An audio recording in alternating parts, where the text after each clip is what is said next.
Well, thanks, Greg, and thanks for the invitations, not only to this forum, in which I've participated 2 or 3 times, I think, in the past, but most conciliums, or concilia, are they? I'm not sure. Anyway, the big bash at the Hyatt Coolum Resort every year, and we have a great time, and lots of creative ideas are generated and discussed at the concilium, and it's always a highlight of the calendar if I can get there. I think I missed last year because of the federal election. That's right. So, but I did want to talk about open markets and trade and human progress with you today, and I'll start by invoking the words of Prime Minister Julia Gillard when she spoke to the Congress yesterday. And in that speech she said, "We worked hard with you, the United States, during the global economic crisis to resist protectionist pressures. This only built on our decades working together to promote free trade in the world."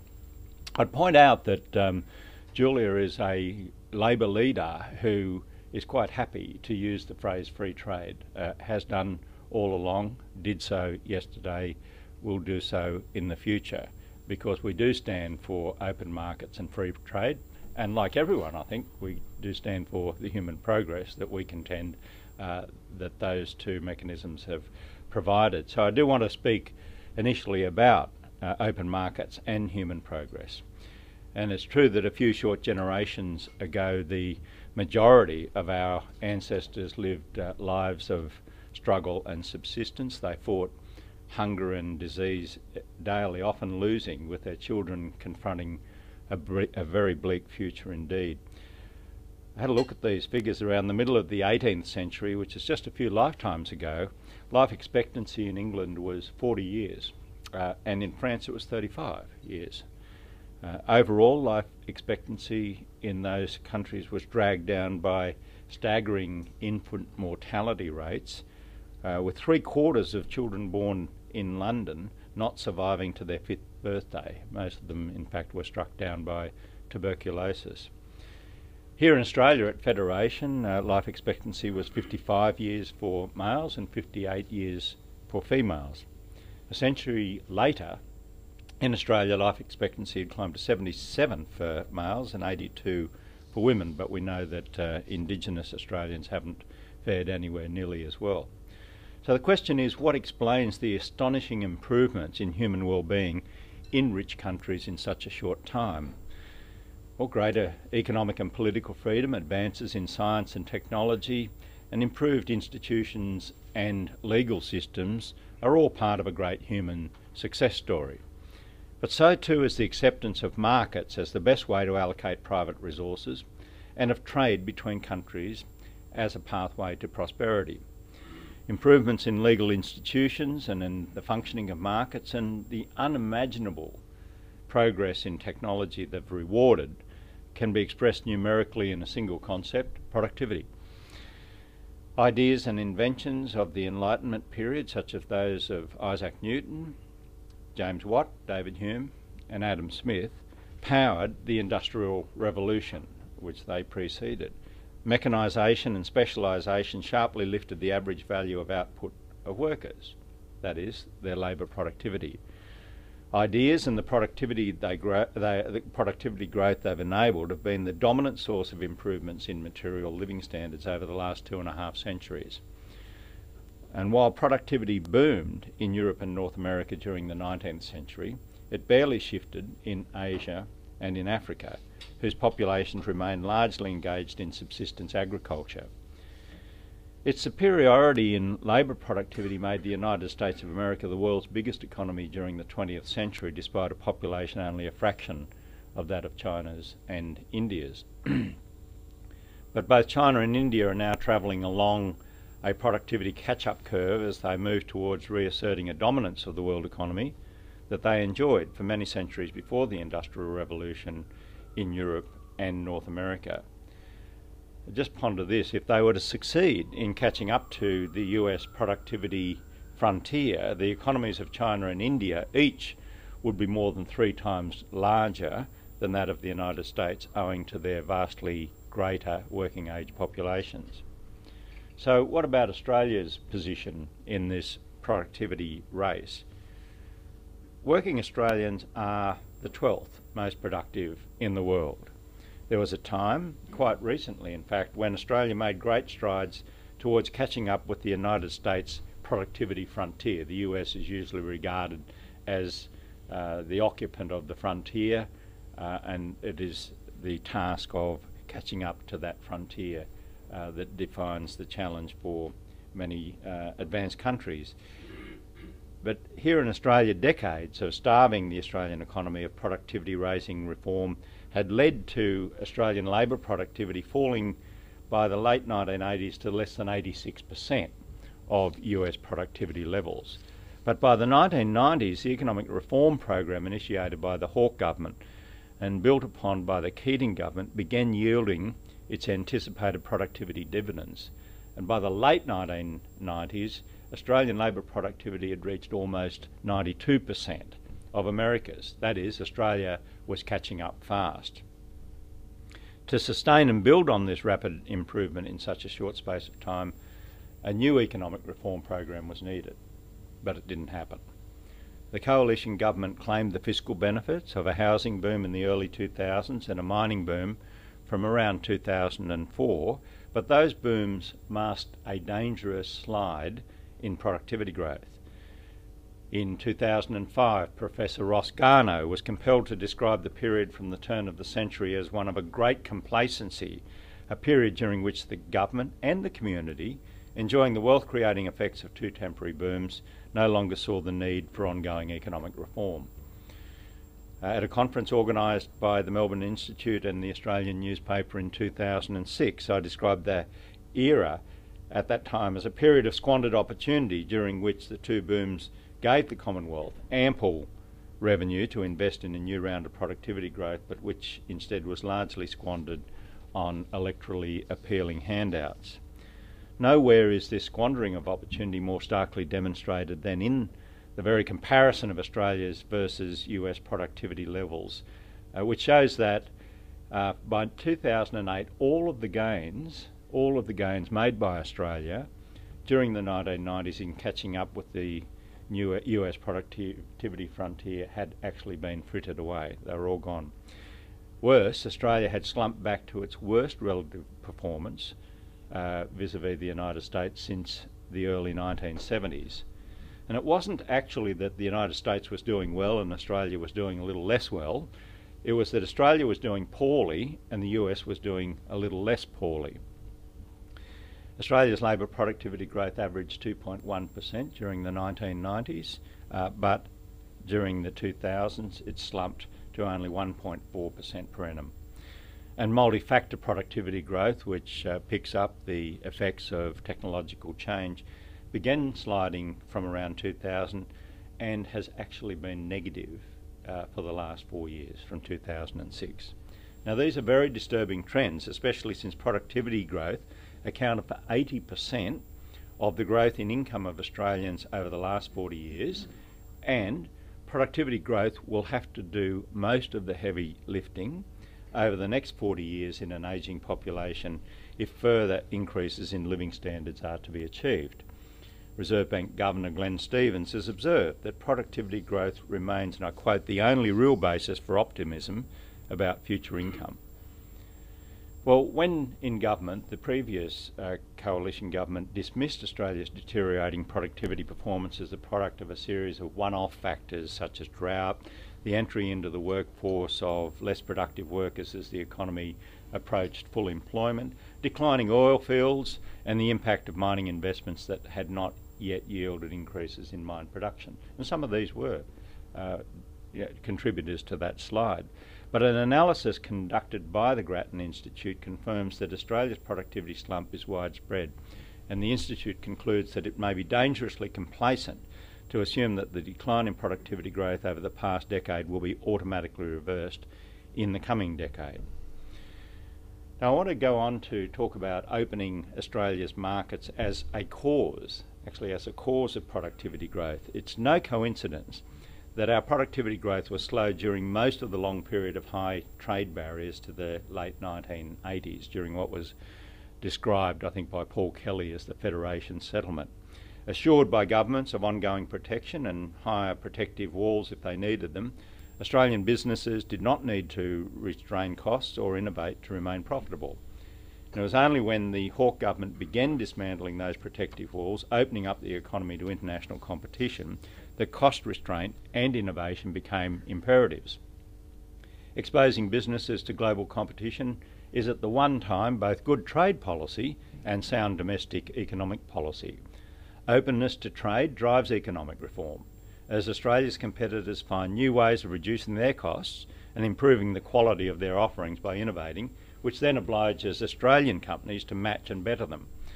Open markets allow international specialisation and gains for countries producing and exporting goods and services in which they have a comparative advantage. And open markets cause businesses, employees and governments to increase their labour productivity, not by working harder, but by working smarter. Open markets therefore offer a double dividend for Australians: jobs, income and lower consumer prices from trading, and then income generating productivity growth, which is necessitated by that very openness. The Productivity Commission has concluded that the reforms of the latter part of the 1980s and 1990s were the prime candidate for the most likely causes of the surge in productivity during the 1990s. This conclusion has been supported by the International Monetary Fund, and the OECD has concluded that increased exposure to international trade and product market liberalisation contributed to an impressive surge in productivity in the 1990s.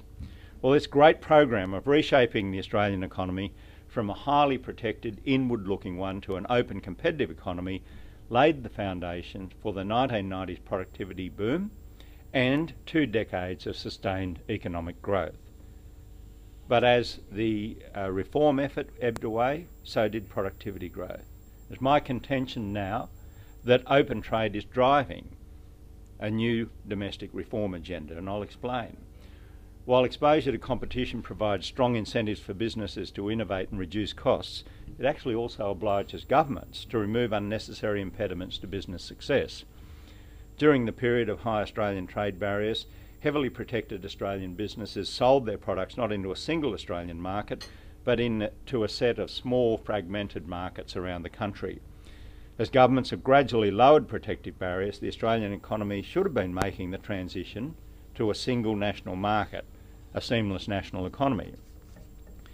Yet, in 2007, the Business Council of Australia lamented the creeping re-regulation of business and the introduction of policies that are inconsistent and overlapping across jurisdictions, as examples of how the benefits of past reform can be quietly eroded over time. In fact, business concerns about re-regulation of the economy were well founded. Australia's ranking by the OECD's Integrated Product Market Regulation Indicator slipped from 5th in 2003 to a lowly 13th in 2008, owing to, and I'll quote Treasury, the rate of reform relative to comparator countries having slowed in recent years. Now, the incoming Labor government has responded to business calls to create a seamless national economy by removing unnecessary state business regulation and streamlining unwarranted differences among the states in their regulatory systems. This is an exercise in which I was able to play a significant part.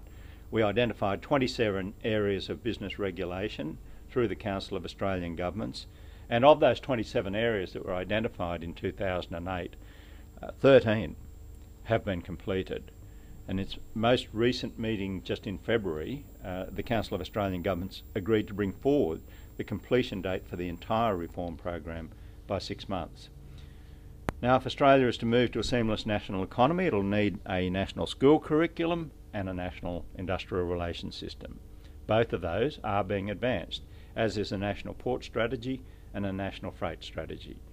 Well, these are a few components of the Gillard government's productivity-raising economic reform agenda, and I won't dwell on them further.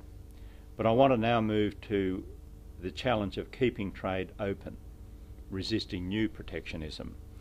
As Prime Minister Gillard observed during her address to Congress yesterday, we must continue to resist protectionism in all its forms, building on decades of promoting free trade in the world. During the period of market opening by the Hawke and Keating governments, business groups, most notably the predecessor to the Australian Chamber of Commerce and Industry, routinely warned of massive job losses and an inability of Australia to produce anything when confronted by unfair low-wage competition. Theirs was a prescription for continuing down the low road of low skills and low wages. The Hawke and Keating governments rejected the low road and charted a course for a high-skill, high-wage, open, competitive Australia. And it should be reassuring, it should be, that business and interest groups nowadays routinely declare that they accept that the 30-year argument about tariff reductions has been settled. Yet, calls on governments to embrace new forms of protectionism under far more respectable guises of protecting the environment are as vociferous as those for old-fashioned protection 30 years ago. Environmental protectionists argue that rich countries like Australia must block or otherwise restrict imports from poor countries that degrade their environments. Never mind that Australia gained an ongoing competitive advantage over poor agricultural producing countries by wiping out native vegetation on 1/3 of the continent's arable land, handed out water extraction licences way in excess of ecologically sustainable levels, and presided over the extinction of 56 species and the endangering of 181 more. And never mind that successive Australian national and state governments have subsidised non-native agricultural practices to operate well beyond the ecologically sustainable margins of cultivation.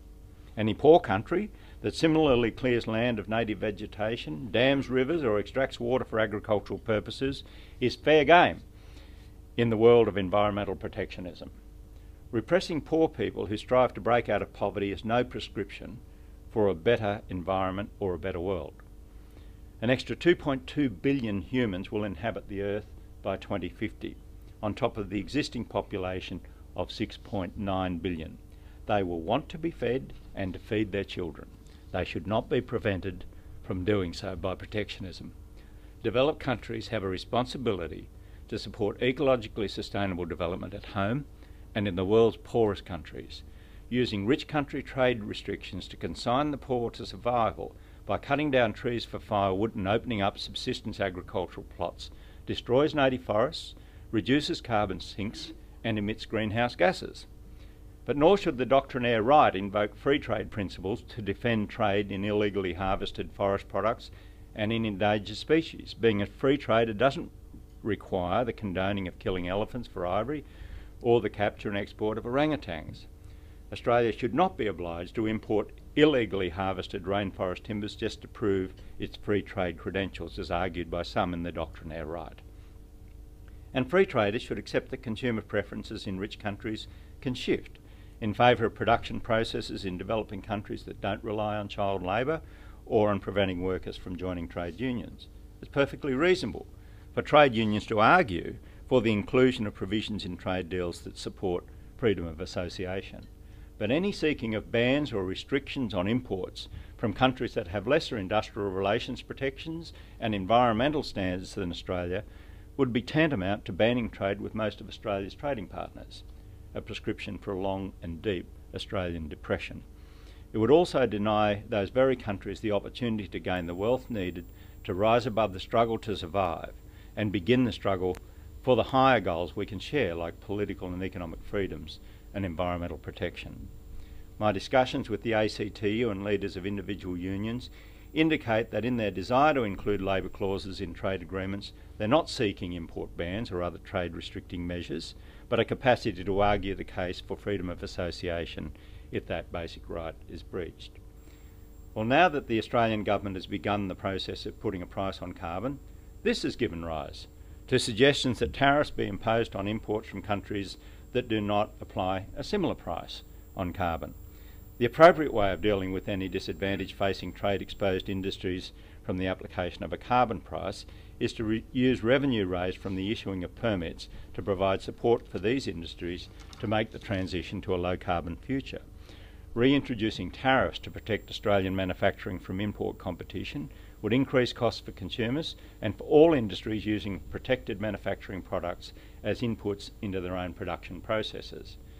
A practical problem too with carbon tariffs is the difficulty of correctly accounting for the various actions being taken around the world to combat climate change. Many countries are acting to reduce emissions, and in substantial ways, but not necessarily through an explicit carbon price. Ambitious mandatory renewable energy standards, enforced closures of coal-fired power assets, and large-scale government subsidies are just some of the policies being pursued by some of our neighbours. They all add to business costs and impose an effective price on carbon, or a shadow price. In May of this year, the Productivity Commission will report on the effective carbon prices that operate in some of these economies. But to perform such an exercise for all our trading partners and for all traded products would be a prohibitively complex administrative task. The huge administrative cost of assessing the carbon content of overseas production processes would likely mean that any tariff would be set according to the level of carbon embedded in an equivalent Australian product, even assuming we could ignore non-price climate change policies overseas. Or tariffs designed to ensure local producers are not disadvantaged by their exposure to a carbon price would actually discourage investment in cleaner technologies or production methods, which defeats the whole purpose of pricing carbon. The imposition of tariffs also fails to deal with the situation of exporters, who are subject to a carbon price while their overseas competitors are not. Even if tariffs were imposed to ensure import competing industries did not suffer from unfair competition, a different mechanism would be needed for exporters. Now, there are better ways to ensure domestic industries don't suffer a competitive disadvantage from the imposition of a carbon price. The allocation of free permits to trade-exposed industries is a clear example. Free permits effectively insulate firms from the cost impost of a carbon price while retaining the incentive to reduce carbon emissions. Providing free permits changes the incentive to abate from a negative cost minimising one to a positive profit maximising one. A free permit is an asset on which the firm will want to maximise its return. If the cost of abatement is lower than the permit value, the firm will choose to abate and sell the permit, pocketing the difference. The allocation of free permits can be used to alleviate competitive disadvantage for exporters as well as for import competing industries. The use of tariffs for any purpose opens the door to their misuse. Once a reason for the imposition of tariffs has been legitimised, their abuse becomes a real and tempting possibility. This is especially true for those interests in any economy who see themselves as standing to benefit from reduced international competition. For this reason, legitimising the use of tariffs, especially to deal with a concern that can be better dealt with by other means, imposes an unnecessary and dangerous threat to the open global trading system that underpins our shared prosperity.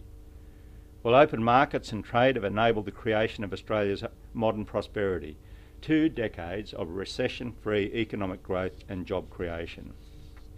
Modern Australia owes a great deal to the vision and courage of Bob Hawke and Paul Keating, who saw the enormous possibilities for our country from connecting Australia into the opportunities presented by this, the Asian region, in the Asian century.